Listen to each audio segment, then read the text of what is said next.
A busy summer transfer window saw one of the biggest names in the Women's Super League switch sides, while a Japanese World Cup standout is set to play English top-flight football for the first time. Here, the PA News Agency picks 5 players to look out for in the WSL as the new campaign gets underway. Subscribe my channel for more breaking news.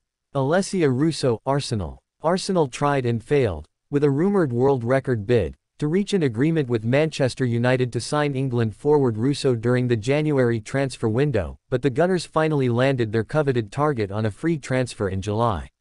Russo hit 10 goals in the WSL last season as United finished runners-up to champions Chelsea and was boss Sarina Wegman's first-choice centre-forward for the World Cup, where she netted 3 times for the runners-up.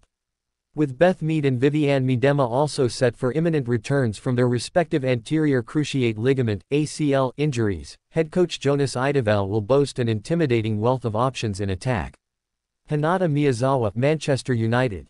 While Brazil international guys, a Champions League winner last season with Barcelona, will likely be seen as the most direct replacement for Russo, boss Mark Skinner will also be buoyed by the arrival of Japan international Miyazawa from WE-League side Minavi Sendai.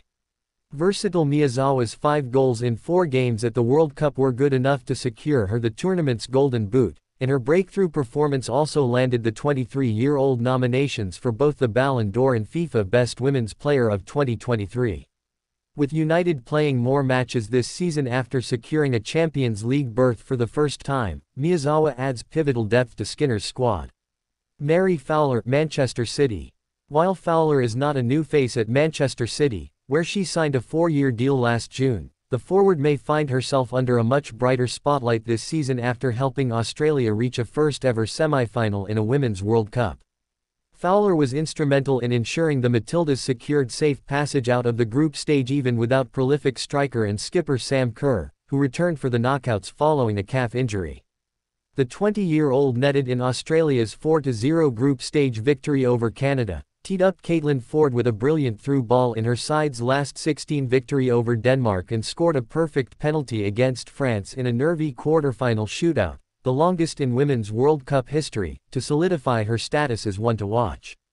Caterina Macario, Chelsea. Macario became one of the many victims of the ACL injury crisis plaguing women's football whilst playing for Lyon in June 2022 and has yet to return to action, but that did not stop WSL title holders Chelsea from signing the 23-year-old to a 3-year deal in July. Though still in the early stages of her career, the American forward, who joins the Blues after 2 seasons with Lyon, has already accomplished something her decorated new boss Emma Hayes has not, winning a Champions League trophy. Macario, who can play as a central striker or an attacking midfielder, scored 23 goals in 33 games for Lyon in 2021-22 and could prove a key component of Hayes' European plans once deemed fit to return. Daphne van Domselaar, Aston Villa. Aston Villa boss Carla Ward was in search of a new goalkeeper after former first-choice Hannah Hampton, whose contract had expired, also joined Hayes' ranks over the summer. Villa, who finished 5th last season, have signaled their intent to take on the league's top sides with a busy transfer window and were delighted after beating big European challengers to secure the services of Netherlands goalkeeper Daphne van Domselaar from FC Twente for the next 3 years.